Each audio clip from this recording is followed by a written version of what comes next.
Hey, kids. You're listening to the internet's wettest podcast about video games, consoles, and pancakes. The SML Podcast. Prepare for the SML Podcast.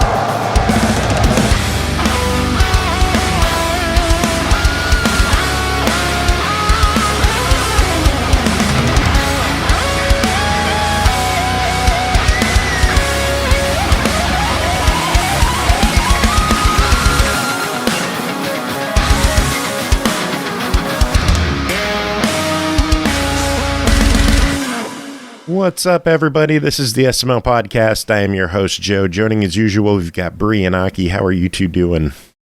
I'm eating real food, so I'm fucking fantastic. I'm tired. What real food are you eating, Aki? Tacos, obviously. Oh, okay. Taco. Yeah, I still can't eat anything too cold, because for some reason that still hurts my tooth. So I probably need to get some Sensodyne toothpaste and to fix that up, but I'll get that at some point when I care. Because right now I just want to eat. Tacos are a good choice. Yeah, once I'm done with the tacos, I'm going out and buying Burger King. So after the show. Well, this will be like the day after tomorrow. I'll go and buy. Pull a Purnell and just go shopping during the show. I could. That's still one of my favorite moments in the history of this show, is Purnell going to Best Buy during an episode, pick up a game. Yeah. I mean, if he lived close enough, I guess it makes sense. And the best part is, like, you could hear the change in quality when he would go from home Wi-Fi to cell, and then from cell to connecting to Best Buy Wi-Fi. Oh, that's great. That's great. Oh, I wish I could remember what episode number that was. If any listeners remember what episode number that is, let us know. Yeah, if I tried to do anything like that, it would be it would go from the quality of me walking outside of my house to really quiet to dropped call because I live in the middle of nowhere, and I got too far from my home Wi-Fi. It's fair. Oh, man. So, Jacob will be here eventually. He's not here yet. He is putting his kids to bed. Someone asked, do we have episode numbers? Yeah. We're pretty high with the episode numbers. Doing pretty good with that. We're so high. 914. I think 914 this is. Jesus. Anyway, right. We could dive into news. What do y'all think? Let's do it. Yep. Until Jacob gets here. The big news of the week, I think, is that Sony announced a redesigned PS5 for the holiday season. That wasn't a huge news week, but the redesign comes in a smaller form factor with a detachable or addable disk drive. The digital edition will be $449, so it is getting a $50 bump in price. The disc edition stays at $499. The disc drive will be $79, and a horizontal stand or a vertical stand will be $29.99. Okay. Okay. So yeah, have you seen the pictures of the new system? No, I have not actually. I'm stepping on glass. What the? That's not good. Oh, that's nice. Yeah, that was a shard of glass I was stepping on. Yay. What the hell was that from? Oh my god. How the hell do you just have broken glass in your house? I don't know. You're like, I don't know where it came from. What? Well, I could assume where it came from. I'm sure someone dropped a pipe or something in the house, but it happens. We're smokers. Whatever. But yeah, does the new system sound like anything either of you would be buying into? Nope. No, still no. No. Why is there a one that has a disk drive and then the digital one and also an extra sold disk drive? Why don't they just have one that has a disk drive and one that doesn't, and not buying a fucking extra disk drive? That just sounds stupid. It's for the people who want the option of a disk drive, I guess. But then why aren't they buying just the disk drive one that already has one? Because they couldn't find it? I guess. Or it's sold out? or they don't have enough for it at the time, and they're like, fuck it, I'll just buy a disk drive later. That's just weird to me. Honestly, I don't know. Like, it's just wait an extra month and buy the better one. The problem fucking solved. Wait 1 month. This is the whole. Oh, and here you can buy a disk drive. That just seems stupid to me. I'm glad that the option for a disk drive is there in case, it breaks. You change your mind, or it breaks, or someone gifted you. That's pretty cool. If your disk drive breaks, you could just fucking buy a new one. Yeah. Fair enough, I guess. I didn't think of that. Okay. That's fair enough. Okay. It is a common thing to go wrong on consoles that use discs. I mean, it's like never the had last that happen. moving parts in the system anymore, aside from fans. I mean, the memory is solid state now. Everything is chips. There's the only thing is the moving disk drive. Yeah.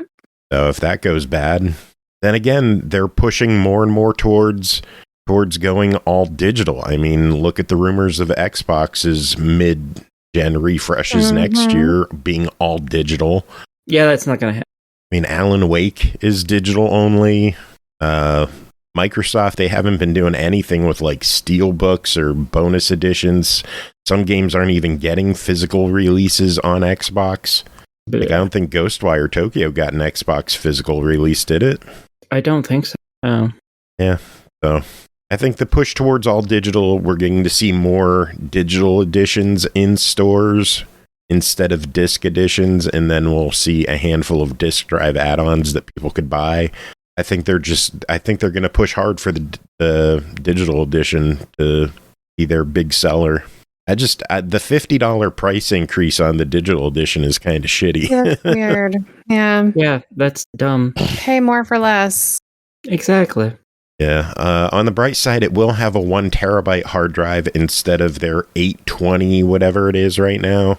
So you'll get a little bit more storage space, and it will still have expandable storage like they have now, where you could just pop in any kind of SSD drive. Pop in. Yeah. Pop open the side panel and then unscrew the thing and put the thing in, and then, Yeah. People think it's so much better, but I really, really enjoy how simple it is to pop the memory card in the Xbox. Yep. I wish they were bigger and cheaper. That's the biggest problem with them. But Amazon had the 1 terabyte for $130 this past week. Yeah, I saw you told us about that in the Discord. People, go get the Discord. You could have learned about that. Discord. If you're not in there, you should join it. I totally would have bought that if I didn't have to pay off my crown. Or you didn't have Gunpla to pick up. Well, that too, because that is definitely eating away at my finances still. One day there won't be any more Gunpla 1. I just don't know when that day will be, is all. I would go with the expandable storage. I mean, it is so convenient having that extra space that you don't have to shuffle things between a hard drive. It's just really there. is nice. Yeah, I would like it if I could afford like a 5 terabyte one. That would don't exist. Well, see, there's the problem right there. I know. That's why I said I have they need enough bigger games ones. to fill that up. Like, I have a 2 terabyte, and that is clearly not enough space for me. I would love to see a 4 terabyte option come out. I know it would be like $600, but yeah, it'd be nice if the next console that comes out, you're somehow able to be like, okay, let's play things from not a solid state drive, so that people can afford it. The point of the new consoles is speed.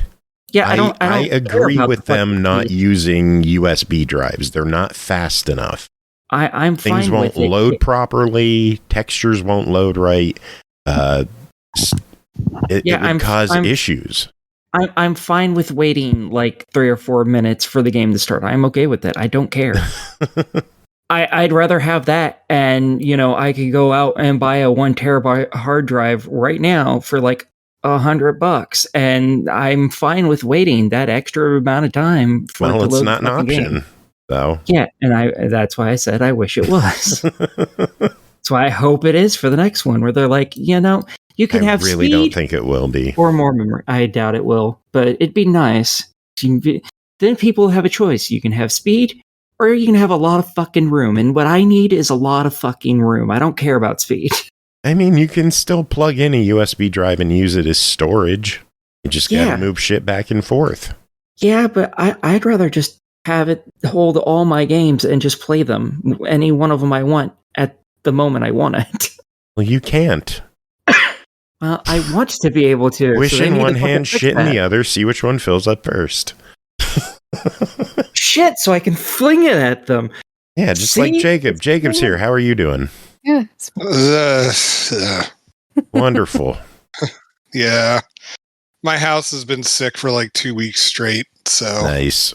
Thanks. You have children, so that's, life. Well, and people other than me. So, like, even our dog, was throwing up today. And it's just like, yeah. So, good times. Yeah, it is. I can feel you on the sick pet thing. This might be our last night with Peaches. Damn. Yeah. Sorry to hear that. She has tumors and they are bursting through her skin, and we don't want her suffering.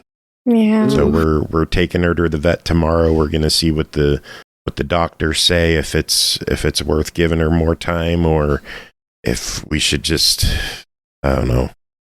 I've been a wreck over it. So if I cried during the middle of the show, that's why. Fair enough. It's not because Jacob's here. It's close though. But to say, it could also be because Jacob's here. I mean, that doesn't change anything, but... Yeah. I know, but the thing is that Jacob's here. it's true, but you know what? Today's a sexy episode. I'm not wearing pants. Oh, Jesus. I throw up a little in my mouth. Just a little? Yeah, just a little. Ah.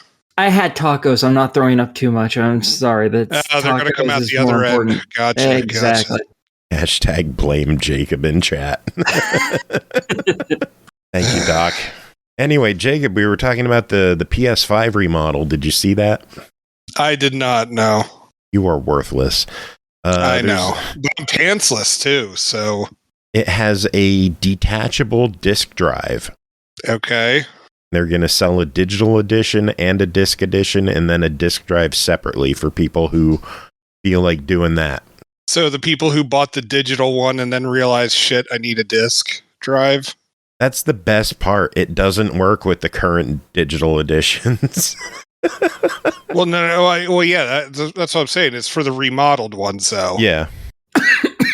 Okay. That's dumb. Yeah. And it costs more. It's Sony. Yep. You are correct. Yeah. Anyway, there is more Sony news. The PlayStation Plus game catalog update was announced.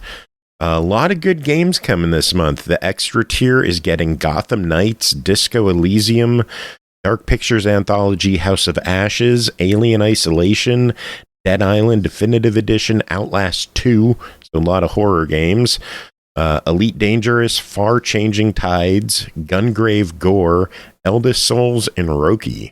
Damn, that's a lot of really good games. Holy shit. Yeah. Yeah, it is. PS Plus is starting to catch up to Game Pass in terms of value. Yeah. Premium tier, the tier I always love to talk about. Decent update. We've got 4 games with Tekken 6, Soul Calibur Broken Destiny, and Ape Escape Academy coming from the PSP, and IQ Final for PS1. Wait, wasn't Broken Destiny that, Wii game or whatever? No, that's the PSP game. I don't remember what the Wii Soul Calibur was. Soul Calibur? Yeah, I don't remember what the heck Soul Calibur Legends. Hi, Angus. Okay. I told you the game title, Soul Calibur Legend. Soul Calibur Legends? Soul Calibur. Got to the chopper. Down. So yeah, good month with PlayStation Plus. Good stuff there. What's Xbox Games with Gold look like? Oh, wait, it doesn't exist anymore.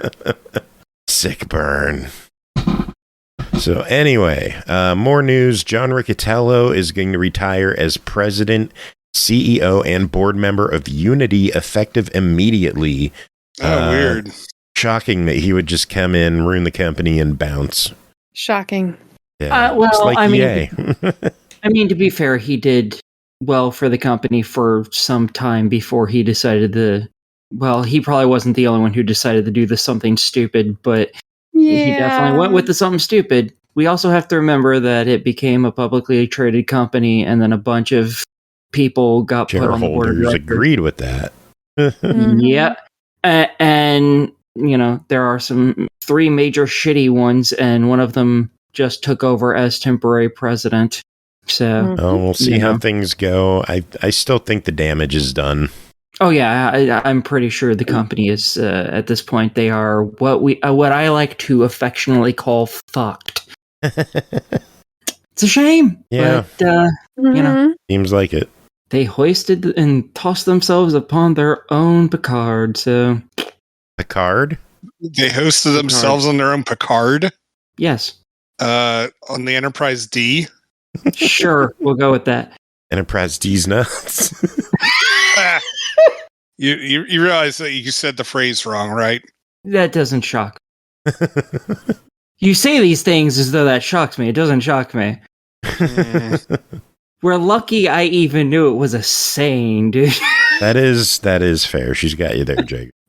I mean, you give me too much credit, clearly. I don't know how, but you've managed to give me too much Jacob, credit. Teacher. Teacher what? Proper saying.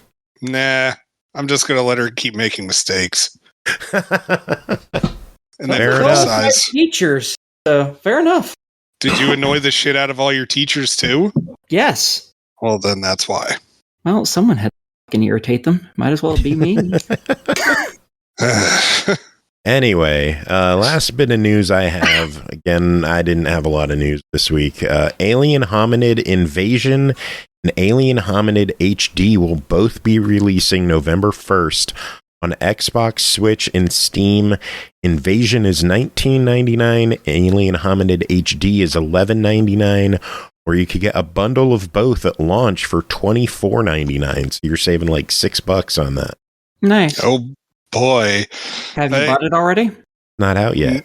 Yeah. I just kind of assumed you found some way to buy it early any fucking way to you. I am very excited about this releasing. I love Alien Hominid. I mean, like, what really makes it different from the Xbox 360 release, though? Like, is there new Invasion features is or a whole something? new game. Okay. And then Alien Hominid HD is an HD spruced up version of the game. I don't know if there's any new features. I thought the one on 360 was also HD. Yeah, for 360 days. Here. This is going to be like 4K HD. Oh. Crisper textures, sharper images, cleaner gore. Cleaner. Yeah, I'm excited about it, though. I love Alien Hominid, and I can't wait for this remake and new game. Excited. Yeah, that's the news I have. Aki, what do you have? Nothing, as per usual. Why do you always assume I have things? Stop that. Because I hope and pray that one day you will be useful. Hope in one hand, shit another, motherfucker. It's going to be the name of the episode. You've said that twice now. In one hand. Is that the one that you wish in or shit in? Yes. You wish you could shit in your hand? They take turns. I just have 2 things that are kind of meh for news. One was a conversation that Disney was floating around the idea of like getting into gaming by, buying EA now that they're, they have Bob Iger back. They're trying to throw it at him as an idea like, hey, we could do different things with the company. And so far he doesn't seem super interested, but that sounds like a disaster to me. But could be interesting. I don't know. See Disney get into gaming? Nothing. Yeah. No. The thing is, they've been in gaming multiple times, and they keep pulling out. Yeah, exactly. I mean, hell, they own LucasArts now. Like, do something with it. Yeah. And also, like Disney Interactive. I mean, hell, they might as well just make an offer on shit. Who is it that made Dreamlight Valley and Speedstorm or whatever the hell it's called? Was it Gameloft? Yeah, Gameloft. Just make a friggin' like offer on them. Like they already make a bunch of Star Wars games for mobile anyway. Might as well. Put a ring on it. The thing is, do we need more mergers? No, we really don't. We need people to figure their shit out and stop having layoffs and mergers and just focus on what they do well for a little while, maybe. My other piece of news was just that a game that I enjoyed is getting it's called Cloudpunk is getting a free Series X and S update on the 16th if you own the digital version, and it looks like it's an achievement stack.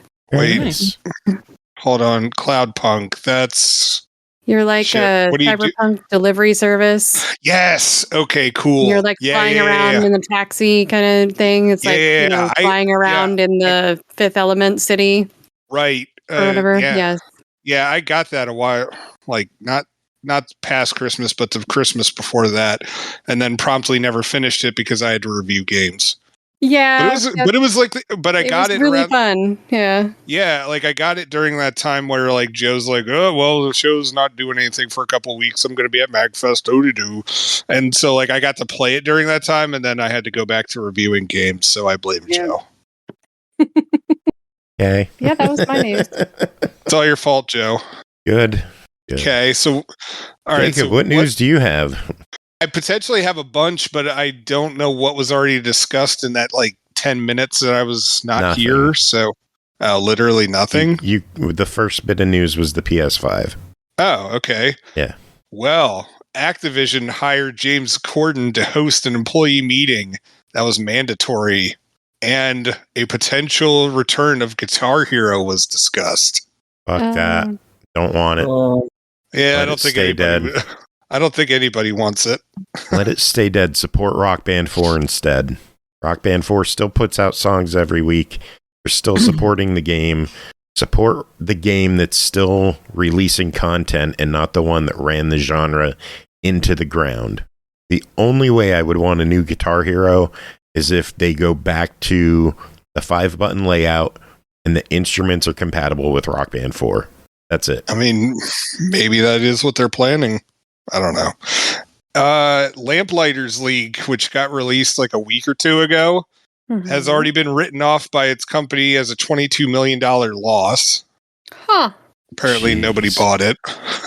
Isn't that in Game Pass? Yeah. I'm not entirely sure. I thought it was up on Steam. Pretty sure that's in Game Pass. Coming to Game Pass, yeah. What game is it again? Lamplighter's League. Yes, it was just recently put on Game Pass, I believe. Yeah, it's on there.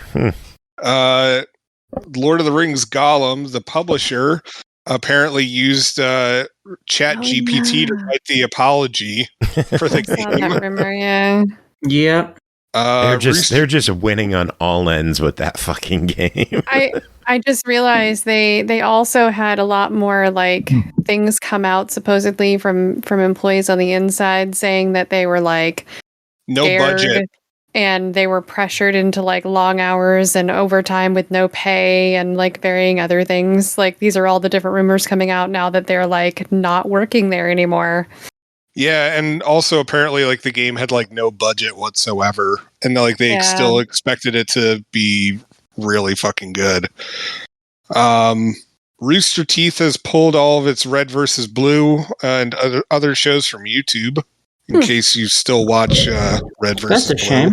Nope, I haven't watched that since my friends were in college. Yeah, I was gonna say it's been like you a had decade friends? since I've even heard about that. What? Once upon a dream, Jacob, I had friends. Yeah, I only really consume the Ruby stuff, and that's been on a back burner for years now. Avalanche Studios and CD Projekt Red have both unionized. Nice. That's cool. Very cool. Silent Hill Ascension is going to premiere on Halloween. It's going to be an interactive TV show that I guess it's going to be kind of like that Bandersnatch thing that was on Netflix. If you remember that. No. Black Mirror. It's kind of like a choose your own adventure kind of thing. And so I think it's like 12 total episodes, 10 or 12 like total episodes. And of like you could choose how it like plays out per week, and it's all going to be decided by the audience. And so you have to watch it on like the day it comes out, and then next week you're going to find out like what, like how everything went via the audience. What America chooses. Yeah, so apparently many shows like that, like they're really a cool concept, but they never last. Yeah, the thing is that like the only reason why I even heard of it is The Verge had an article about it, like, and I think it's coming to Peacock, I think, and it's like there's no promo for it, like, yeah, which It's weird. just drives me up a wall. And video game with that too.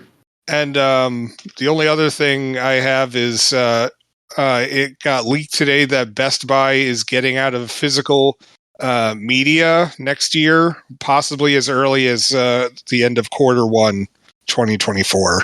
So no more CDs, no more DVDs, Blu-rays, or 4K discs will be sold in stores and online. So I think that's a huge shame because I have bought so many Steelbook exclusive movies from Best Buy.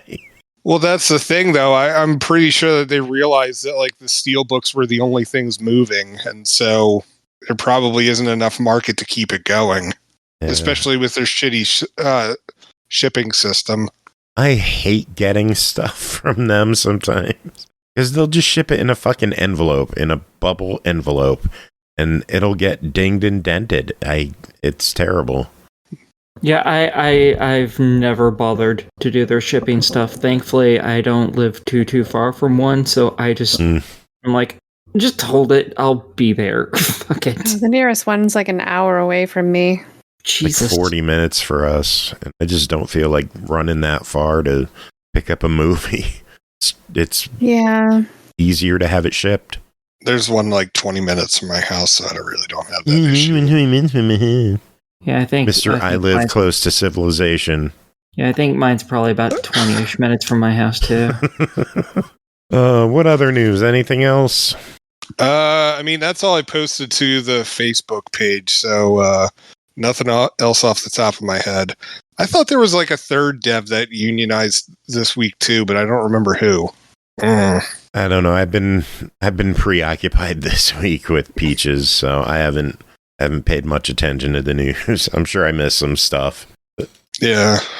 All right. Anyone else have anything else you want to discuss, or are we just moving into reviews? I want to discuss the reviews. Let's go do the reviews. Any objections? No. No. There we go. First game to talk about tonight is Forza Motorsport, code provided to us by Microsoft. For the purpose of this discussion, consider this an ad or sponsored content, whatever you will. Developed by Turn 10 Studios, published by Xbox Game Studios, released October 10th on Series X and S and PC for $69.99. Race over 500 real-world cars, including modern race cars, more than 100 cars new to Forza Motorsport. Make every lap count across 20 living tracks with fan-favorite locations and multiple track layouts to master, each featuring live on-track scoring, fully dynamic time of day with weather, and unique driving conditions that ensure no two laps ever look or play the same. Jacob, tell us about your time with Forza Motorsport. First off, I went with this one just because Joe was just like, listen, we got a code in, blah, blah, blah. And I'm like, well, I like Horizon better. It's like, be quiet. Just play this. And I'm not going to lie. It was like, we got a code in, and I already bought it myself, so someone else gets it. And so I snapped that up, even though generally I don't like the Forza Motorsport thing, which...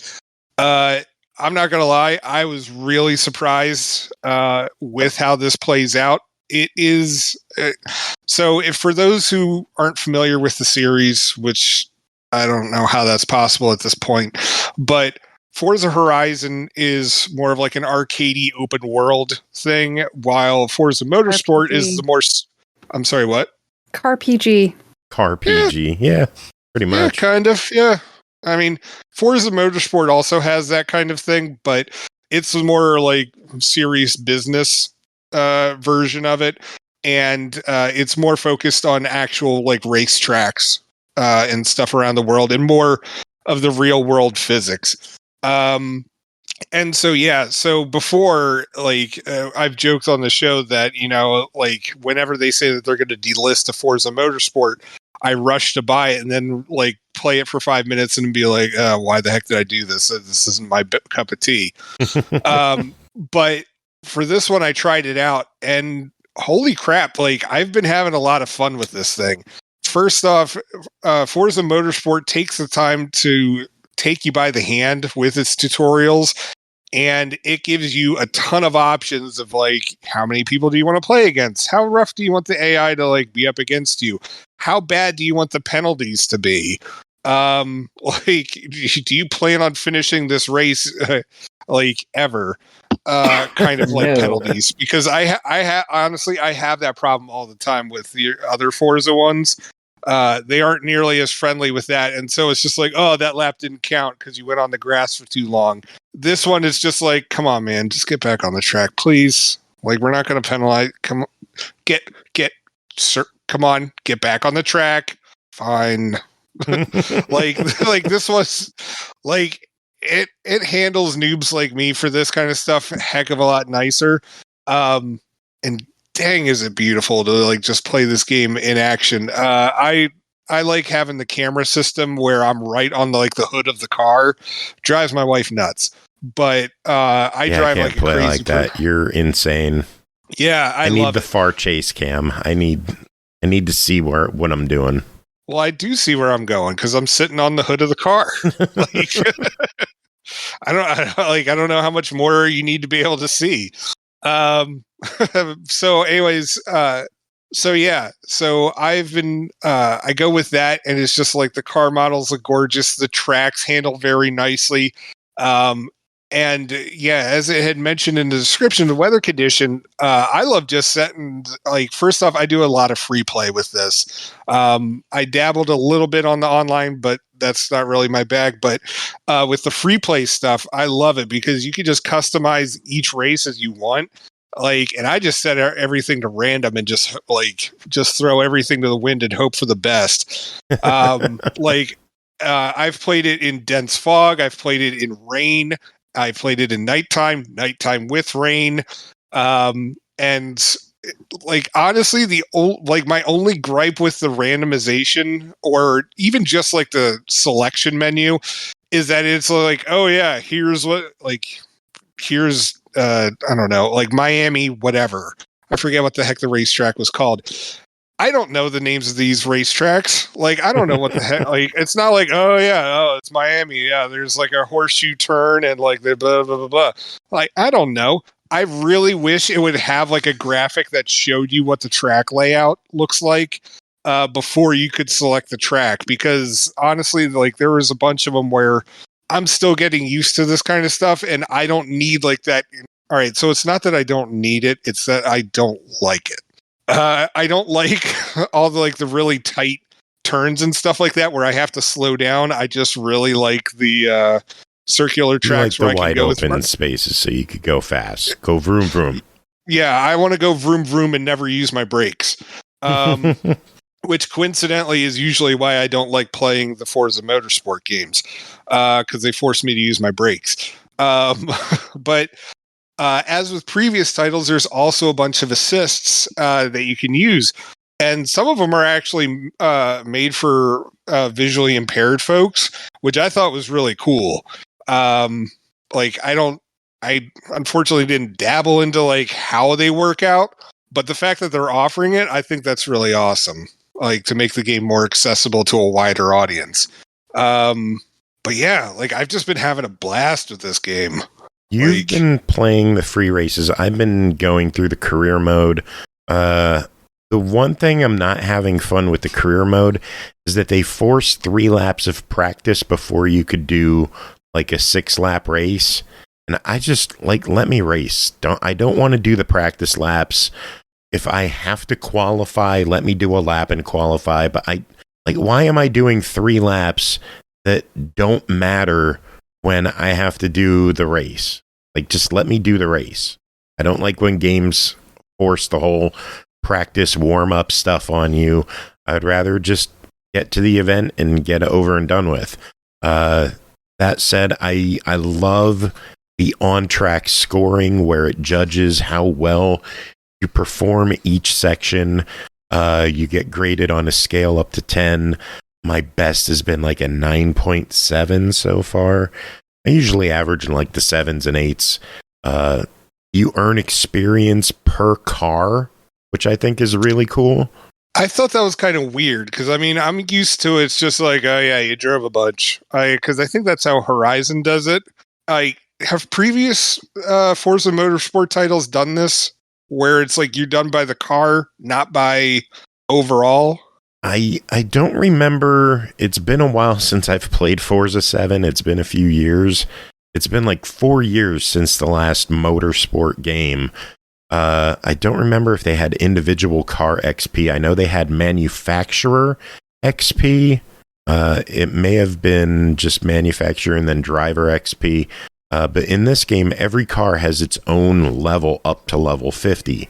The higher the level gets, the more that you can customize it with different parts that you earn by leveling up. It's a pretty cool system to keep you using the same car and encourage replaying events with the same car. I think I feel like that's going to be the achievements are a bit overboard because it's like get 50 cars to level 50, and I'm like, I don't know how I'm going to get any cars to level 50. Yeah, unless there's like special like weekends or something like that, like where like it multiplies that way.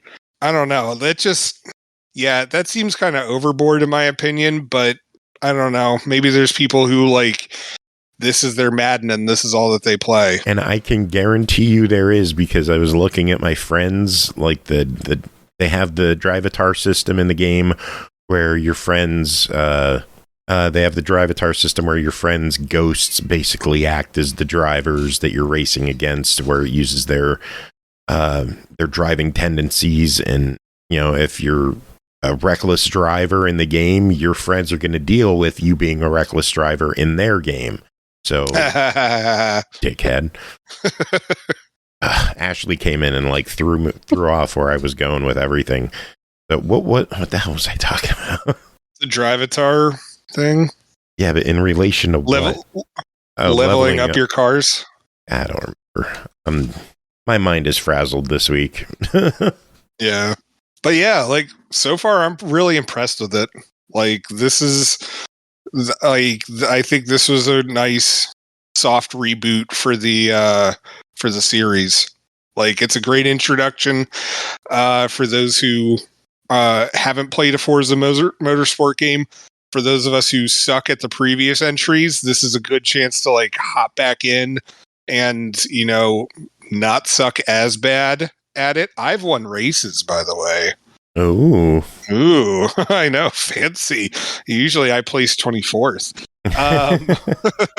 out of 24. You play on easy because you have to. I play on easy because I want to lap everyone. So yeah, and then honestly, I think that pros at this are going to find like a lot of fun within the game. So yeah, I'm pretty stoked with this. It's a good release. Yeah, I'm having a lot of fun with it as well. I kind of wish there was more tracks in the game. I think previous games have had more in terms of track layouts. I know more are coming. I believe they plan on supporting this with updates instead of putting out like bi-yearly releases. That's kind of why it's just Forza Motorsport instead of Forza 8. Okay. So, interesting. Yeah, hopefully they stick with it. They keep adding more content to it. They're adding more cars. I know they have their car pass that has like 30 cars for 30 weeks, something like that, or a car a week for 30 weeks. I don't know if all the extra stuff is necessary this go around. Like the VIP membership is cool because you get cash bonuses after events and experience bonuses and special events that you can do. We didn't even go into the rival system in the game, where you can go against your friends' ghosts and try to beat their real times. That shouldn't be too hard for you. Oh, this is what I was saying, because you said that this is other people's Maddens. I have friends who are level 100 already. I saw someone at 108. What? Level 108. How the hell? This game has only been out in early access total for a week now, and they're at level 108. They have to be playing with on the hardest difficulty, most racers. Ugh. Yeah, I'll never get there. I'll never get there either. I play these to have fun, to unwind. It's more of a relaxing game than Horizon, where it's more like high-paced, action-packed races. In this game, you're not trying to take out your opponents. You're trying to race clean and get around them. Well, you're supposed to. If you play online, you're gonna get a shitty safety rating. So okay. But will I win? That's the important question. No, you won't. Ever. The game clock's in at $69.99. What are your thoughts? Absolutely. Like, as I said, this is a great, if you haven't paid attention to this series in a while, this is a great time to hop back in. Excellent entry, and I'm pretty pleased with it. Cool. They also have a deluxe edition with the car pass for $90. What are your thoughts on that? Worth it. Like, again, like the amount of cars that they've offered in Forza games in the past totally makes a thing like that worth it. Cool. And then spend the money. The premium package that includes a welcome pack, another car pack, and then the VIP membership. That's $100 for everything. That's the one I bought. So I'm gonna say buy it. Yeah, and I would say buy it too. I mean, like, what is that? Like an extra $10 on top of the other one? Yep. Just spend the money. Yeah. All right, next game to talk about, Wild Card Football, developed and published by Saber Interactive, released October 10th on Xbox One, Series X and S, Switch, PS4, PS5, and PC for $39.99. Wild Card Football is a fun pick-up-and-play arcade-style football game featuring 7-on-7 team-focused gameplay with the unique wild card system that lets you change the course of the action in an instant with special power-ups and rule-breaking abilities. Bri, tell us about your time with Wild Card Football. All right, first of all, I have to let you all know that I am not very well versed in the sport of egg handball. I have learned enough things about this particular brand of sports ball to know the names of some teams. I know a few players. I understand some basic rules. I can muddle my way through Madden games for the purposes of achievements with a guide and a translator. A translator? No. Let me explain. So my translator has now banned me from playing Madden games in the house because I almost made him cry in frustration because I just wasn't getting it. But he's a Browns fan, and I've learned enough to know that he should be used to frustration. Yeah, I was about to say, all right. Why are you friends with a Browns fan? Ugh. He has a pennant hanging on the wall. It's weird. I keep him in another room. It's fine. We just stay on separate sides of the house and don't talk to each other. It's good. All right. So anyway, that said, I'm a sucker for zany versions of sports games that have weird rules and over-the-top silly things, like Blood Bowl. I've also played a similar game from Saber Interactive, which delivered for me in good ways, which was the WWE Battlegrounds. I really thought that was super fun, and I'm not even that into wrestling anymore. So, yeah. So anyway, Wildcard Football is a 7v7 action arcade game. It's got minute-and-a-half quarters. So even with pauses and shuffling through menus, which you get very little time for, by the way, you're still looking at pretty short games. I would say, we can get through under 30 minutes without an issue. You've got online or local multiplayer. You have cross-play, which you can also turn off. There's like 1 or 2 modes you can just play against a CPU, but most everything's online. The thing that makes the game special... There's a heavy focus on online in this game. Yeah, very heavy focus. I'll talk a little bit more about that with the different modes in a second. But yeah, the thing that makes the game special or different or unique is the cards that break the rules. So each turn you get to choose offensive or defensive cards. You get kind of like loot boxes that you open up after you gain levels and do different challenges and stuff. You get to open these cards. You get all sorts of different liveries isn't the word I want. They used, I think, the word vanities or something like that. But you get different things you can create for your teams, different costumes, just all sorts of crazy stuff. But the cards for the game themselves, the wild cards, that's what makes it really different.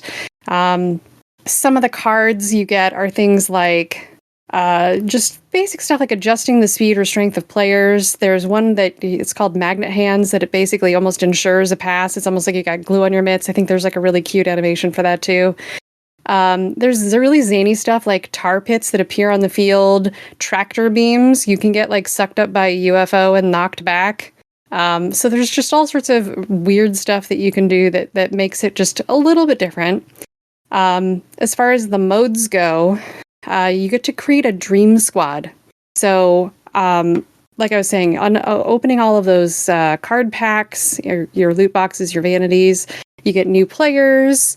And like I said, you can earn them through normal play. I don't know if it didn't look like there was a big push for microtransactions. Yeah, I didn't see it's anything. really just loaded up. But there is like an ultimate edition that gives you booster packs to start with. I was able to create my dream team, which was they're called the Cinnabar Sinners. They're gothed out as much as possible, and they have flaming skulls for helmets. Because why not? Gonna have fun with it. Mine are decked out in chicken outfits. See, I saw teddy bears. There was like a whole pineapple thing going on. Crows with like helmet. The helmets had like beaks on them and they had feathers on their shoulders. There was a Chinese dragon warrior, medieval knights, pirates. And I think these are all things that are through the Ultimate Edition with like the legendary outfit pack. You can buy that separately. I believe it's a $20 pickup for the outfit pack. Or I think it's like a $10 difference. It's 40, then 60 and 70 for the different edition. Right. And there's also a season pass that comes with it. So, yeah, and so there's with your Dream Squad, you can do like league games. You've got quick matches. There's a tour, which is like a series of challenges you can do, and that gets you a lot of your rewards and levels and things, so you can get more cards. There's daily challenges that'll ask you to do things like just win a game or make a 25-yard pass, complete a tour game, or something like that. Season mode, which is entirely online. You're just, again, typical create a season kind of thing. There's basic exhibition mode, which Joe and I actually got to play a match against each other, which was super fun. It was fun, and I used a really dickish wild card on you that took you from first down to fourth down. And then I ran it and scored a touchdown on you. No, that was a different play. Hilarious. No, I swear that was one that I got a run on. It wasn't really. I swear I turned that one around on that play. Either way, it was good fun. So lots of different modes to play with. There's a decent amount of depth in things. You can apparently upgrade your characters over time, so you get a better OVR for your teams. The art style, if you've never seen any of the Saber interactive games, I would say they have like this short, squat, exaggerated feature, kind of like Bratz sports action figures or chibi ballers, maybe. Other interesting things, I would say, artistically speaking, like it kind of has this cartoony vibe, but also like the stadiums are really kind of out of the norm. In New York, you're in like this inner city with like muddy grass patches, and the mud actually affects the play on the field. There's Riverside, and there like the actual field is made of steel diamond plate. You would not want to get tackled on that. The California one looks like it's in the middle of an Ewok village. I don't know what that was all about, but that was cool. The tackles are something we should mention, by the way, because there's no official NFL backing to the game. They're a lot more over the top with the with the tackles. Like, you're getting full on wrestling moves and like body slams and neck breakers and uppercuts. It is ridiculous. Yeah, it's ridiculous. They do have the backing of the NFL Players Association, which is why they have all these players in the game, but there are no NFL teams in the game. Yes. There is a voice announcer at the beginning and end of your matches.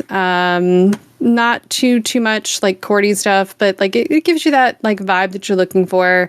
There is some corny stuff though in the middle where the players will kind of like talk up a little, and it's kind of goofy.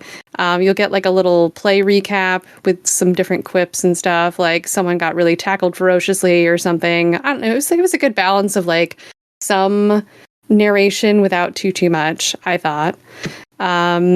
There's a decent amount. You can actually customize your playbooks too. That was something that I thought was pretty cool. You know, speaking of like depth, mostly I just blindly picked the suggested play and hoped for the best, which is comical because I don't really know how to read the plays. So I would be like expecting that I'd be running back to throw a pass from the snap and like, oh, I chose a play that did not do that. Oops.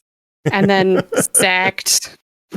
So you throw a pass and get the 70-yard touchdown on me.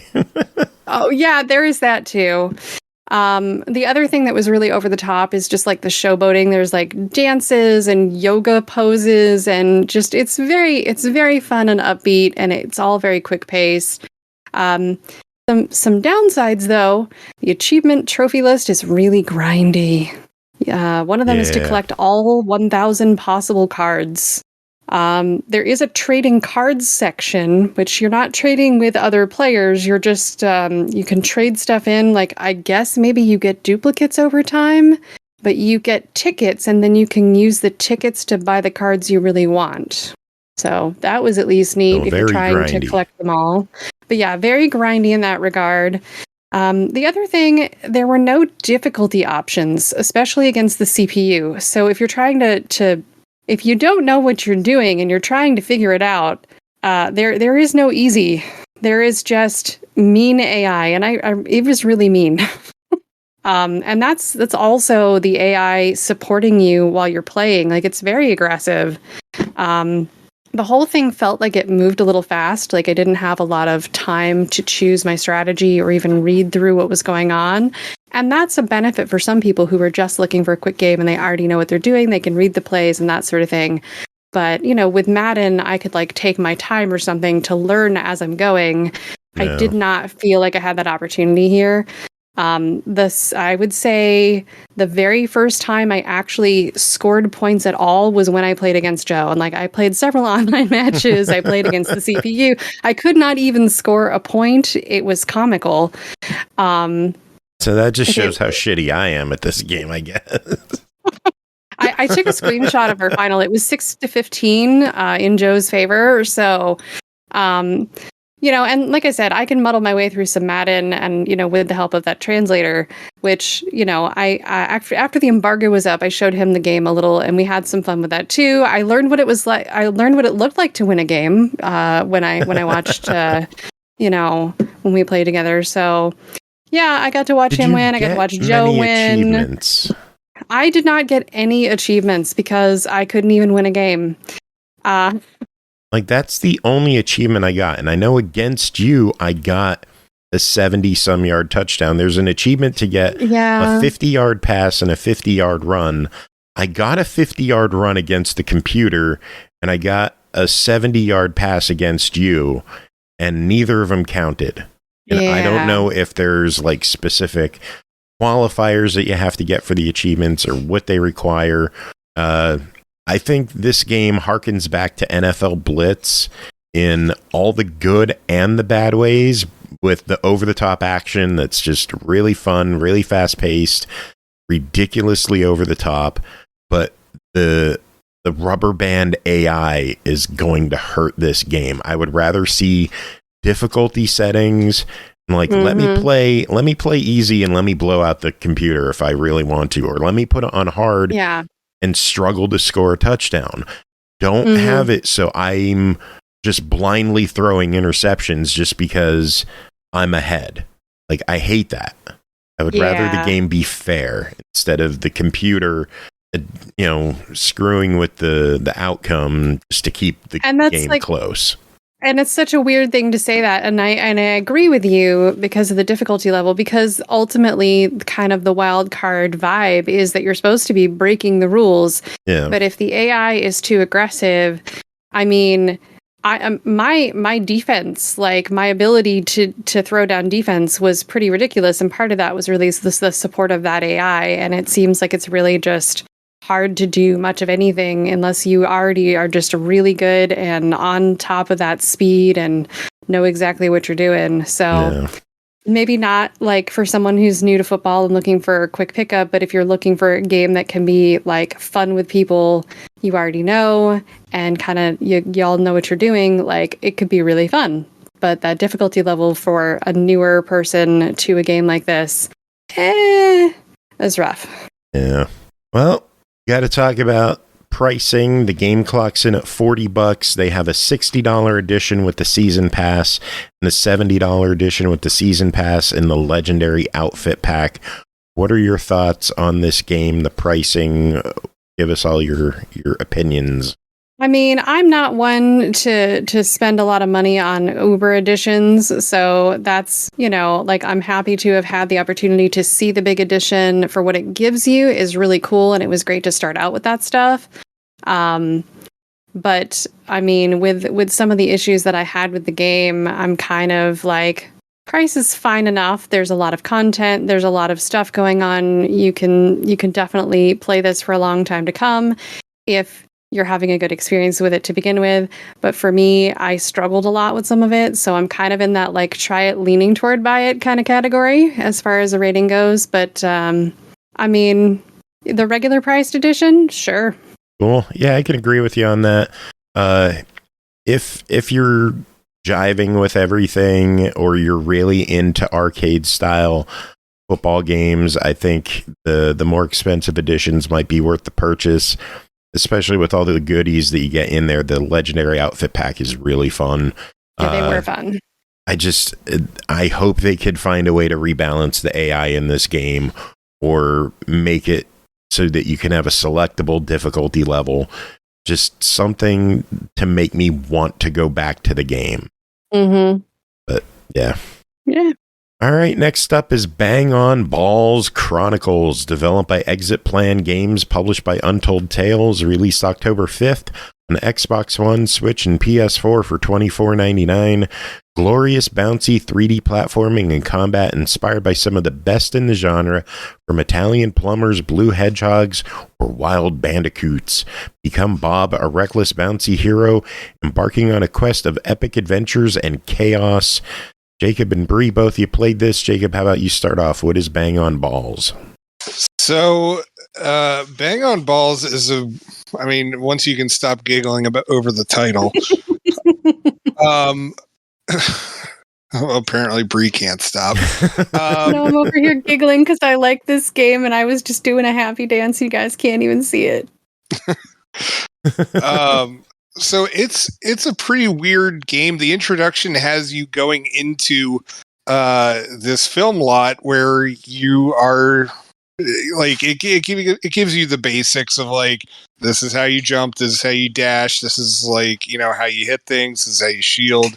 And it also gives you some customization options, and then it just kind of becomes this like open world sandbox kind of game where, it's giving you stuff to do, but the directions on how you get it done, that's kind of up to you.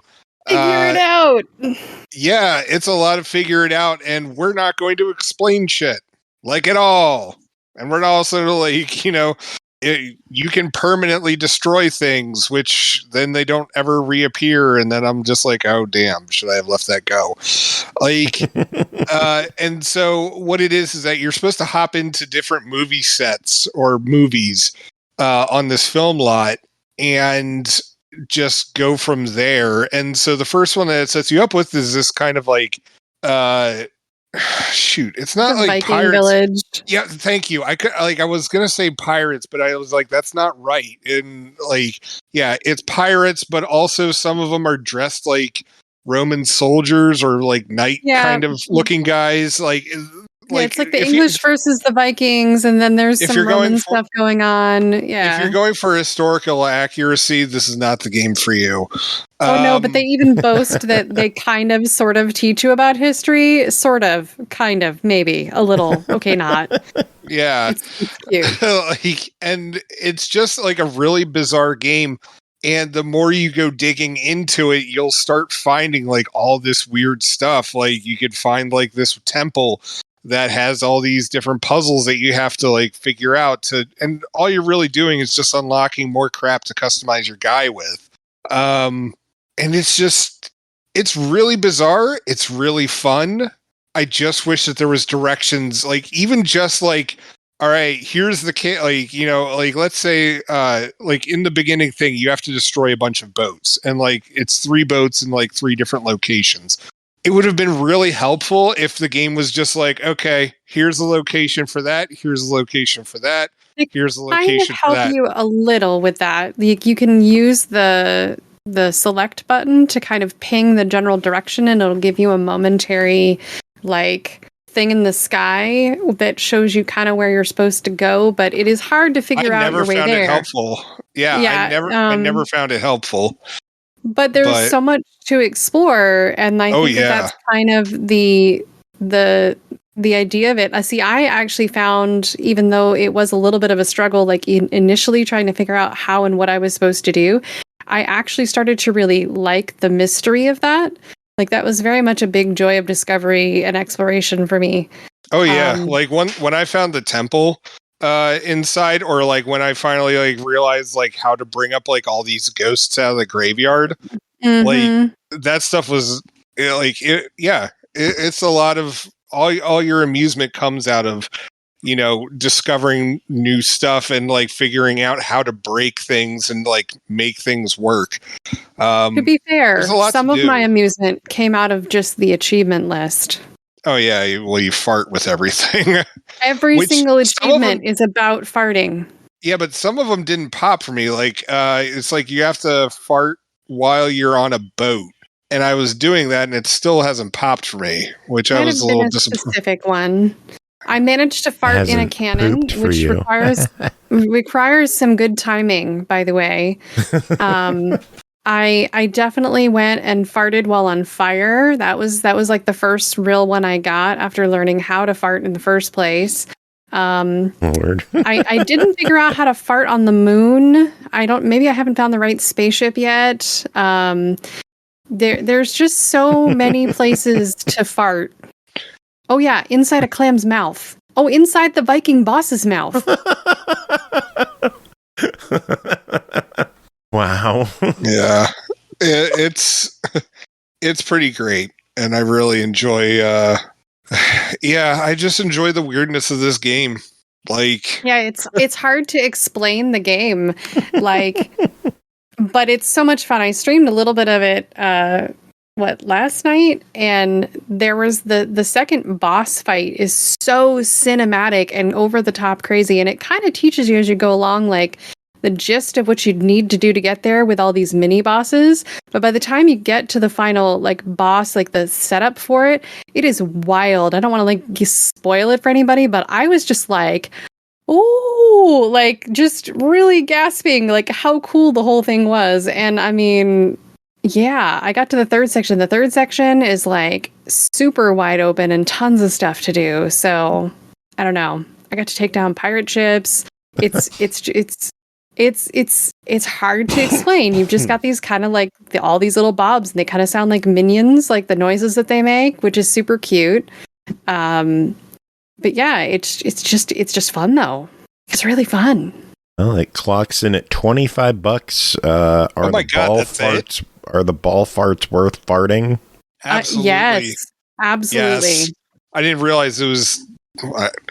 I don't want to call it cheap and demeaning the game, but like, my God, I didn't realize it only cost $25. Holy shit! Yes, everyone go buy it now. Yeah, it's a great game. Like, I got totally sucked into it, and I had a hard time putting it down. So, absolutely. Yeah. Very cool. All right, next up, Zumania, developed and published by Megame Studio, released October 6th. On Xbox One, Series X and S for $5.99, the unexplored, colorful worlds of Zumania are full of adventure and mystery. Embark on an incredible adventure across magical worlds with a magical ballista. Explore the mysteries of ancient worlds and get all the exotic bonuses that will help you solve the puzzles. Bri, tell us about your time with Zumania. All right. I will rephrase everything you just said in a different way. And then I will say other words. All right, here we go. It's a casual marble shooter game where you hurry to match colored balls to remove them from their train to keep them from getting to the end of a path. You shoot the colored balls from a ballista, and like the train will swirl around you, travel through tunnels, over bridges, looping on itself to make it hard to see where you need to shoot to focus to stop the train. Basically, if you played Zuma, you understand the game and its name. But yeah, I would say it is a pretty casual game. There's 10 worlds to conquer, 100 levels total. There's a slight ramping of challenge over time. Like, you get different additional colored balls to add to the challenge level. So like, you start out with like red, blue, green, yellow, and then you get teal, and then you get purple. Maybe you get white later on down the road or something like that. But there's no other like extra challenge modes or anything out of the norm. You're really just kind of getting these swirly levels and different backgrounds and that sort of thing. There's like an achievement I don't think anyone's been able to figure out for pressing a duck. I haven't figured that out. Though there is a rubber duck in World 3, so maybe shooting at that a bunch. Yeah, I don't know. I was like thinking like, going back to Zuma days, like there was, you could like shoot an optional thing, and like if you shot enough of them, you would get certain points or something, and you had to shoot them between the gap usually. But I'm wondering if that's an achievement that hung around from like mobile or PC, where you would have to like click on the duck, but you can't really so I'm wondering if you have to like like shoot the duck instead, but like there's no indicator that it's doing anything, and the tracker doesn't work, so I don't know if I've succeeded. But yeah, that's my only thought so far on the duck. But yeah, that's I don't know what else to say about the game. It's a throwback. I do like to the Zuma. achievement list. I think the achievement list, so far, yes. It keeps you playing because it's constantly hitting you with achievements for like collecting this many of this, or this many lasers, or this many lightning shots, and it drip feeds at a good pace. I love it. It's also for like a cumulative score overall that is tracking, and like by the end you get like 1 million or something like that. So yeah, it does. It gives you achievements like at a good steady rate. It keeps you like wanting to, I'll just do like 1 more level. I'll just do like 2 more levels. So yeah. But all in all, I had a lot of fun with it. I've still got like another 2 worlds to go before I get to the end. But yeah. Cool. Well, it's $6. What do you think? I mean, for that price, just buy it. If you like Zuma, you like that style of game, like it's a good price, and yeah. Cool beans. All right, well, Bri, that is it for you. What is on deck for your streaming tonight? I have no idea. Yay! I don't have a plan. I'll figure that out. Hang on, balls. You're gonna fart on more things. I could just fart on more things. That is totally a thing I could do. You're gonna fart on some balls? I could fart on some balls. Yep. Could do that. I hear people are into that. Or I'll just play some Assassin's Creed Mirage if things don't work out. I gotta go message my gaming partner and see if he's still around and up for gaming. So yeah. Cool. Well, we will let you get going. Yeah, you guys are going to talk about more games, and I think Mirage actually. The game I just mentioned. I know, right? Like I'm trying to like leave you with a segue as I go because I have nothing else good to say. All right, have a good night, everybody. Bye-bye. Bye. See you, Bri. Well, speaking of Assassin's Creed Mirage, that is the next game to talk about. Code provided to us by Ubisoft for the purpose of this discussion. Consider this an ad or sponsored content, what have you. Developed by Ubisoft Bordeaux, published by Ubisoft, released October 5th on Xbox One, Series X and S, PS4, PS5, and PC for $49.99. Experience the story of Basim, a cunning street thief seeking answers and justice as he navigates the bustling streets of 9th century Baghdad. Through a mysterious ancient organization known as the Hidden Ones, he'll become a deadly master assassin and change his fate in ways he never could have imagined. Aki, tell us about your time with Assassin's Creed Mirage. Okay, well, first and foremost, I had a ton of crashes, and I'm the only person in our group who had them. So, there's that. Like, around 20 crashes in, 10 hours of gameplay. Yeah, including, 6 hard crashes. I've had 0 crashes. I've had multiple crashes in Forza, but I've had 0 crashes in Assassin's Creed. Bri said that she didn't have any crashes in her limited time with the game, that she did the preview last week. So we don't know what the story is with your crashes, but it's got to be some kind of weird isolated issue, but there is something wrong somewhere. Yeah, and this is the only game that crashes. I've played a number of games for review, and as of late, nothing. This is the only one that keeps doing it. That being said, it did finally start doing it less, so that's great. So I'm not just going to shit on it for constantly crashing and ruining my entire life, which is great. So in this, you play as Basim. You recognize him as, oh, that one douchebag from Valhalla. And you'd be correct. It is that one douchebag from Valhalla. This is basically a game that's his introduction into the Assassin Order in the first place. Because in Valhalla, Eivor, your character, meets him in that, and he's already a master. So this is his beginnings. It starts before he's even in the group. He's just a little thieving rat, and he very quickly gets pulled into the order because he steals something he shouldn't have fucking touched, and bad things happen. They said they were planning on going back to the basics with Assassin's Creed stuff with this game. I don't think they went quite far enough for that. Personally, I was hoping for... Yeah, I like that they've kept the better parkour in it, but I don't like the combat as much. I was hoping they'd bring it back to where you could just... And thankfully, if you're playing this on the easier stuff, this is almost doable for it. But I wanted to go back to where I could just equip the hidden blade and only have that equipped and just counter kill everything immediately, easily, because that's just how I used to play the games way back when. And for me, that was just the most fun. You can't really equip the blade in this. It's just always equipped. You just push a button and you stab people if you're hidden. Otherwise, you're killing them in combat. I don't think the assassinations are as fluid in this game either as they are in any of the other ones, really, basically.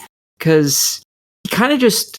In lots of the other games, you have it where you can walk and assassinate people, and it's nice and gentle, and it flows, and not everyone is immediately alerted, so you can get away. A nice, gentle assassination. Those are the best. I know, right? I love it when it goes down smooth like butter. Exactly. So, you'll walk up, half the time you'll walk up behind somebody and just jam your blade into their kidney or something. And then they say thank you. Yeah, basically. And then you get to walk off as they start to be like, realize, oh shit, I've been stabbed. Heavens, I'm bleeding everywhere. Exactly. And then you had the other type of assassination, which is a high one. And usually that's when you're running or you're jumping off of something, and everyone very clearly realizes, oh, you're killing that fucking person. Oh god, we need to get away from here. So you'll be running up and you'll just slam into them and just stab them in the ground right in front of everyone. Big, loud, everything. and people get alerted. In this game, that's the only type of assassination. He is not fucking quiet at all. You can walk up behind somebody, he'll kick them in the back of the knee, grab their head, and then stab them in the throat. And it's like, dude, I don't want to announce my presence to literally everyone. What the fuck are you doing?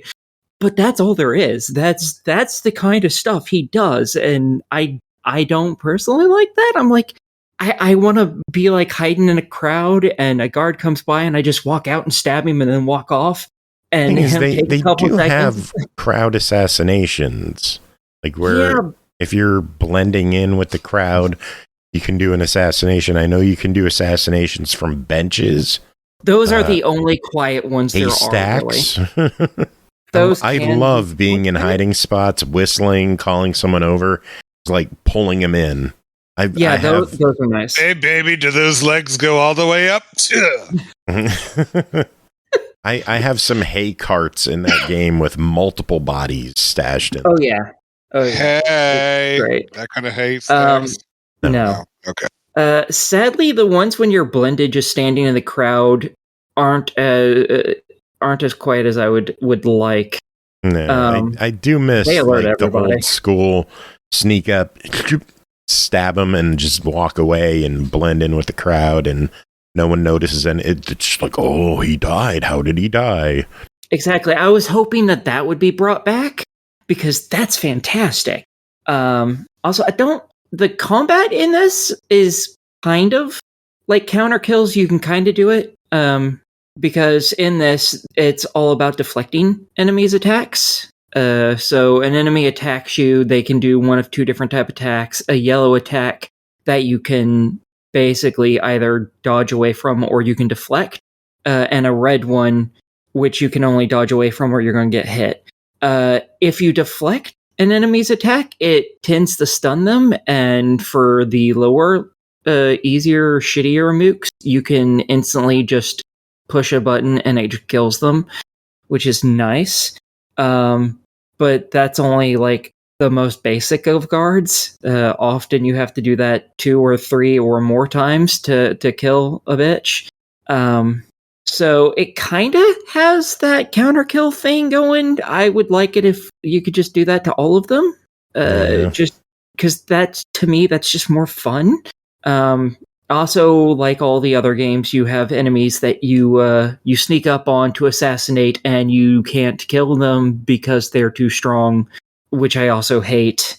I was hoping they'd bring it back to the originals, where if you assassinated someone, you just fucking killed them, and they're done. I don't know why they ever moved away from that. I hate that, but it is what it is. The game isn't bad. It's just not quite as pulled as far back to the basics as I would have personally preferred, because I really liked the original Assassin's Creeds a lot. Yeah, I know they did hype this up as a return to the old school gameplay. They did remove leveling up, so you're not getting experience as you kill people. I kind of missed that. I liked being able to kind of like grind experience in the game if I was bored and just like go on murder sprees. They do have they do still have skill points that you get in the game that you unlock through progression, through story progression, that you could upgrade skills and whatnot. I think the biggest hurdle with this game, in my eyes, right off the bat, is the microtransactions and how much is in the game at the beginning of it. We mentioned this last week on the show that they have like 5 different cosmetic, not just cosmetic, but they actually affect the gameplay. I dropped the money on the fire pack. The special ability that you get is if you deflect an attack, you set the enemy on fire. Oh, that sounds fucking awesome. And then another one is if you assassinate the enemy, their corpse just burns away. Ooh. Yeah. Well, that makes one of the abilities you get later useless. That is game changing. Yeah, that's paid. I kind of worry that they're going to release a lot more stuff like that's all going to be paid. I appreciate that it's a $50 game, but I worry that all the extra cost is going to be in DLC. Yeah, I don't know how I feel about that, honestly, because I've gotten really used to it, because that kind of shit's been in here since Origins. Matter of fact, it may have been in there before Origins, but I know Origins, Odyssey, and Valhalla all had a whole bunch of that shit in it. Yeah. So the concept of that stuff even existing just barely registers in my mind anymore. As much as I don't particularly care for that stuff, it's just so common. I just don't care. Some of those abilities are things you can find on weapons that get upgraded that you can find in the main game. I don't think all of them in all the packs are going to be like that. For instance, you mentioned one of them gets rid of a body. One of your tools is the throwing dagger. Great item. One of its upgrades, because you can upgrade these as you can continue through the game. One of the upgrades is if you kill somebody with a dagger, their body what? Their body disappears. It turns to sand. So yeah, but that's just one specialized tool. This assassination is every assassination. You don't have a trail of bodies that you have to hide. You just go through everyone, and it is amazing. That's part of how I got the 10 assassination achievement. There's an achievement to get 10 assassinations without opening combat. That was one of the first achievements I got, and I didn't even notice. Yeah. But I've played like literally all of these. So. So I don't particularly care for them. I would prefer if they didn't have this stuff, but I don't think it's going to end up being game breaking because I don't think most people buy them, to be honest. True. And you get similar-ish abilities. I mainly bought it for the horse skin. Yeah, I don't blame you. That horse skin is amazing. Yeah. Because I got the deluxe edition, I got a flaming horse skin too. It's probably not the same one, but it's pretty cool. So, yeah. I think the deluxe edition comes with the Sands of Time stuff. Yes, it did. Yes. I did not find those weapons to be particularly interesting for my playstyle. They slow down time if you deflect or dodge, do perfect dodges, or I think is what it is. You can slow down time for 3 seconds or something. Yeah, and during yourself. that time, as long as time is slowed, if you kill someone, you get health or something. And their bodies, I think, also disappear if you kill them while time is slowed or something like that. In order to use all the abilities, you have to have basically all of the items from it equipped, and I prefer other weapons and stuff, so it wouldn't be very useful for me, so I don't personally use that. It is a cool little Prince of Persia tie-in, though, so that's neat. Yeah, it is pretty nice. Because it was also I guess technically a pre-order, I also got the Prince of Thieves mission, which is kind of cool. You have to go find the Prince of Thieves because he's missing and bad shit happens. And then you get another outfit. I believe it's just an outfit. So this game is a lot shorter than the other ones. There's not as much in it either. You just have this one decently sized area. And it'll look very big. I'm happy with the size of the city. Yeah, it's not too bad. They kept talking in the trailers and stuff about how there'd be a lot of stuff to do in it, and there's not. You get the side missions like you have in lots of the other Assassin's Creed games, especially the newer ones. The side quests are called Tales of Baghdad in this game, and there's like 1 or 2 of them in each little region, and there's like 5 regions maybe. So I think there's like 10-ish of them, if that, which is kind of a shame because I would have liked more, just because I've gotten used to having like 50 billion side quests in these games. And they kept talking about how there'd be a lot of them, and then there's like next to none of them. You could go 10 hours without finding one, which is a shame. But there is some cool stuff. There's a lot of different pathways for your assassinations in this, a lot of different pathways for things you can do in the game. In lots of the games, you could hire, the courtesans to go and flirt with guards and lure them away, or you could hire the thieves to go and steal something from the guards to make them chase them, or the fighters to go and just kick the shit out of the guards. So you could kind of move around unseen. This game has something like that, but instead of paying them, you give them tokens that you basically steal from people by pickpocketing them. And they act very much the same. Each one has their own little token that you have to have. And with these, they actually unlock different ways to get through missions even, because you don't just use them, say, hey, yeah, go distract these guards in whichever the 3 ways you guys distract them. Instead, in some missions, they might be like, you have to find a way to get into this building. And you can find 2 different ways. One of them is fighters. They'll open up a way for you, and they'll attack a bunch of people by going through this side door and starting up some shit, and you just sneak around while they're stirring up shit. Or you can go and talk to this merchant instead, and give him one of the merchant coins, and he'll just pretend you're his assistant and just walk you right into the place through a different set of doors.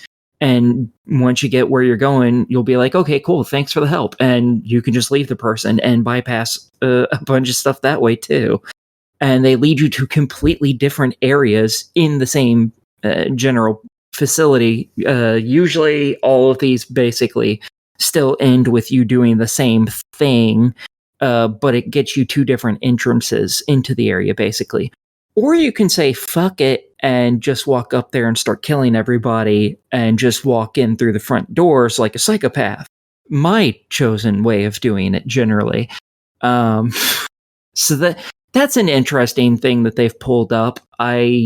It's interesting. I don't think it's super useful, and I don't think most people are going to care about it, but it is an interesting thing that they occasionally do. You also get different ways of assassinating targets, and sometimes you can use other groups like that to cause issues to bring them to an area where you can do what's called a cinematic kill. Whereas in lots of ways you can sneak up into somebody and just stab them and be done with it, but you can also do stuff to get them to go to a certain area where you can assassinate them, and then a little cutscene plays that shows you assassinating them in a very specific manner, which is really cool. I've only managed to get one of those so far, but I also haven't killed more than one of them so far, because I spent a lot of this game unlocking the entire map, basically. It's one of the first things I do in the game, because I don't like having to travel. I like to get all the fast travel points unlocked and then start dealing with it. Yeah. So I have all the collectibles except for one. I have all the fast travel points unlocked. I've done everything at this point. I'm still working on the Prince of Thieves little pre-order mission, and which is only available after you've beaten the first assassination target, which is why it's not already done. And yeah, once I'm done with that, I'm just gonna start doing all the main missions and getting through it so I can collect the last collectible that is only available after you beat the game. Yeah, there are 7 books that you can collect as a side quest, and one of them's just an area that doesn't open until the end of the game. Yeah, it's post-game book collecting, and that's it. It's just the one book. Well, Mirage clocks in at $49.99. What are your thoughts on it? When the game wasn't crashing, I thought it was really fun. I had a lot of fun with it. If you like the newer games rather than the older games, I think this is still going to be more up your alley. If you haven't really liked the newer games, I don't think this is going to go far enough back to make you like it. So yeah, if you've liked all of them, definitely this is probably going to be for you. I don't think it's quite as well done as all the other ones have been, but it's still really fun to me. So I think it's a buy it if you like both sets. It's a buy it if you like the newer ones, and it's probably a miss if you only really like the older games. Sounds good. Yep. All right, next up is Diorama Dungeoncrawl, Master of the Living Castle, developed by Renegade Sector Games and eastasiasoft, published by eastasiasoft, released October 4th on Xbox One, Series X and S, Switch, PS4, PS5 for $9.99. Medieval fantasy meets retro style in the side-scrolling adventure through low-poly 3D environments. Jacob, what is Diorama Dungeoncrawl, Master of the Living Castle? All right, first off, I'm not going to say the whole title every single time. You're not going to say Diorama Dungeoncrawl, Master of the Living Castle every time that you refer to Diorama Dungeoncrawl, Master of the Living Castle? No, I'm not going to say Diorama Dungeoncrawl, Master of the Living Castle every single time. You just did it. That was the point. Yeah, you ruined it, Aki. Good job, Aki. So Jacob, tell us about Diorama Dungeoncrawl, Master of the Living Castle. So, with Diorama Dungeoncrawl, Master of the Living Castle. All right, seriously, I'm not going to say it again. It is a really unique looking game, and I absolutely love pretty much just what they've done. Like, you know how like in stores, like you can buy like those woodcut or model kits of like old NES games, and like, you know, these things are definitely not like legitimate you know, first party things. These are definitely bootlegs, but like, you know, like little like woodcut dioramas that you could buy of like Blaster Master, Ninja Gaiden, or Metroid and stuff like that.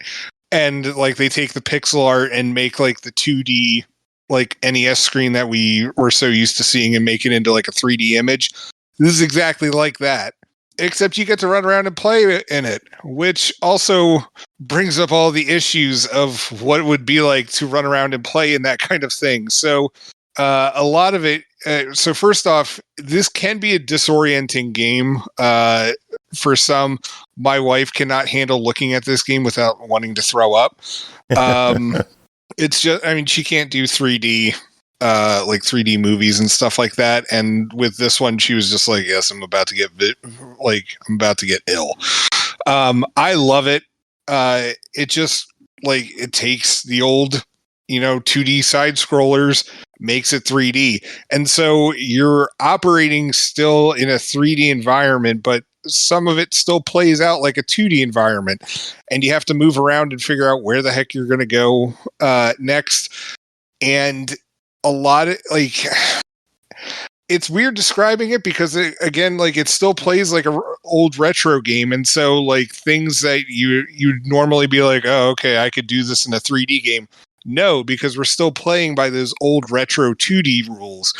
And so what ends up happening is that a lot of the time, like especially when you're facing off against enemies, it isn't so much where you are on the map, but like how good you are at timing things. And so like when you're going to be attacking your enemy, your attacks are a little slow. So you have to figure out like where exactly you need to be in relation to your enemy and when you need to start swinging your weapon. Which for me early on was a very difficult thing to master. And I still don't quite have the hang of it. Like I'm doing better, but still not, you know, still not the best. Meanwhile, I saw that Carnage is already like 1K'd this. So yeah, so it's a lot of timing stuff, and it can be frustrating, just like those old games. Especially when you have to think in 3 dimensions on this now, instead of just like a simple, oh, well, I just can't be up. Yeah, well, you can't be going up the stairs while people are shooting fireballs because your head is now poking up just enough for that fireball to slap you in the head and then knock you back down the stairs. So let me just put it to you this way. This game is a challenge. It is a worthy challenge. I'm having fun with it. But I think this is going to end up being more for something like, this is going to be more for people who, again, are looking for the challenge of like those old school retro games. I can also see the speedrunning community get into this game too. which would be fun to see how people have managed to break it and find like little exploits here and there within the game to like, warp ahead or whatever. But yeah, like aside from like the difficulty curve on it, because again, you do have to take a lot of time to like figure out just how, I don't want to say how everything works, but it's just you got to get that timing down with this thing. And that's honestly like a lot of it. The game isn't like the game itself isn't. It's just like the game itself isn't hard per se, but you're going to be dying a lot. And as you memorize like where you need to be, what you need to be doing to move on to the next thing. Again, it plays like an old retro game. So if you like, honestly, I'd recommend watching the YouTube trailer for it. See if you dig it. And if you do, definitely try it out. Heck, I'm still going to recommend people buying this game, but definitely check it out before you just don't blindly buy this. I mean, you could if you want, but I would definitely recommend checking it out just so you get an idea of what this game looks like and how it's going to play before you get into it. Overall, sounds like a try it. See, the thing is that I feel like it's a unique enough and like interesting enough game that I would actually recommend a purchase on it. But I also recognize it's not going to be for everyone. Yeah. So I mean, I still enthusiastically say buy it, but give it a look to see if this might not be your bag, or if it makes you sick. Right, or if it makes you sick. All right, one final game to talk about tonight is called Torn Away, developed by perelesoq, published by OverGamez, released October 6th on Xbox One, Series X and S for $12.99, coming October 21st to Switch, PS4, PS5. Torn Away is an interactive story with a unique blend of adventure game, side-scrolling, and cinematic first-person levels. Experience the tragedy of World War II through the eyes of a child and survive without losing your humanity in this war-torn world where only the strongest prevail. Aki, tell us about your time with Torn Away. So, in this, you play as a young Russian girl, and this is during World War II. You and your parents are having breakfast one morning, and on the radio suddenly you hear, oh, Germany has decided to come in and just start randomly attacking Russia. Oh no. And then it skips ahead. Your father's off to war. Your world is a lot more drab and colorless. And everything kind of seems to suck just a little bit, but you're still upbeat and cheerful and talking to your imaginary friends and preparing for your mother's birthday. And then, shit gets worse. Because of course it does. And you start talking to basically a mitten that you sewed buttons as eyes onto. And that becomes your companion for the rest of the game as it talks to you from that point forward. And lots of this game is just going from one side to the other, doing some very basic platforming. Occasionally it has you do interactions with things like, oh, here, now you have to fix boots. So grab this item to wipe glue into all the open spaces, and then grab a piece of leather, put it over it, and voila, you're done. So it's not particularly hard. Occasionally it goes into first-person mode, usually, again, for you to just run around. It's nothing crazy. And this game is all about how depressed can we make you before you decide to turn off the game permanently. Oh, God. Yeah. Things do not go well for this little girl, and they don't ever start getting better. They just plateau and then get worse, and then plateau again and then get worse. This is not going to be a happy, fun time game for you. This is going to be, do you want to cry? If so, play this. If not, don't play this. It's very simple there. It very much shows some of the realities of war.